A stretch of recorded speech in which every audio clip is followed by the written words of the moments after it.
Okay, Steve, went down to the workshop and I got those pieces so I can show you a pseudo re-priming. I'm going to use a whole bullet because I don't have an empty one. We would take this bullet that does not have the primer in it, and notice this is the shiny side of the primer, and it would be empty, of course, nothing in it, be polished up, and that's where you start after it's polished up. You would, in order to remove this primer, what we would do would be to put it in the sizer die. With the plunger, we would pull the lever down and it would drive the primer out and size the shell at the same time. Now, after we do that, we're ready to do the priming.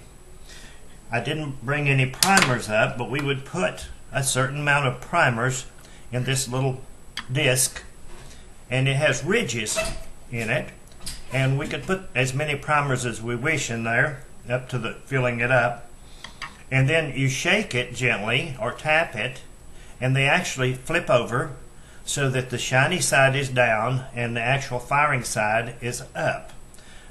Now we have to have it that way because they will go in the shell that way.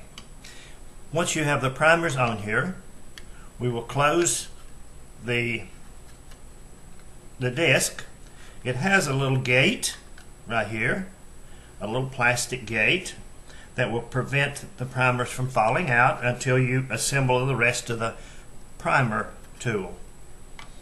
Now this is the primer tool. What it has is a lever that we can push like that, and there is a plunger inside here that drives this upward to the hole. Now the thing that it has been calibrated, so we have to be very careful when we take this gate loose. We unscrew, the gate comes out. Now we have to do that in order to put this adapter in it. This adapter, it comes with two, one for the small primer and one for the large primer. This is the small primer because I'm going to be using a 40 shell. Alright, what we do is we put the shell holder right on the little nub that sticks out. Then we put the this piece in, the adapter. Now notice I have the primer back, the shell holder backwards, so I'm going to have to make sure that the shell holder is where I can slide the shell in properly. I've got to be able to slide it in that way. Then I want to make sure that I put this back and I'm holding this so that it won't spring away, because if it does, you have to take it to wherever and get it recalibrated, because this calibrates the depth that the primer is set into the shell. Now once I have reattached the gate, I can drop this in. Now there's two ends to this.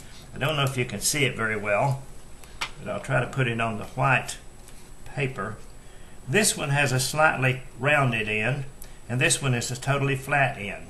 The totally flat end must go toward the primer. So that is the flat end. This is the round end. I'm going to put the round end down into the shell holder. Now notice I've got this collapse, which means that the little plunger is all the way to the top. So if I release the plunger, notice that it begins to recede back down into the device. And when the primer is ready to fall in from this side, it is prevented from falling in but one at a time by this little gate. This is a gate. So when I'm doing the insertion of the primer, this gate is closed. When I open it all the way up, a primer can fall through. So now I would take this with all the primers in it, and I would turn it this direction and slide it in, and then I would open this little gate. and the primers will fall down one at a time through this slot. Alright, then I have the shell and it's ready to go.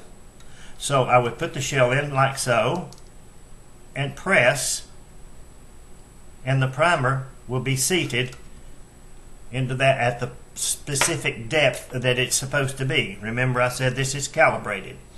Now, if this is protruded too far, it's dangerous. It has to be seated the right distance. This is the only critical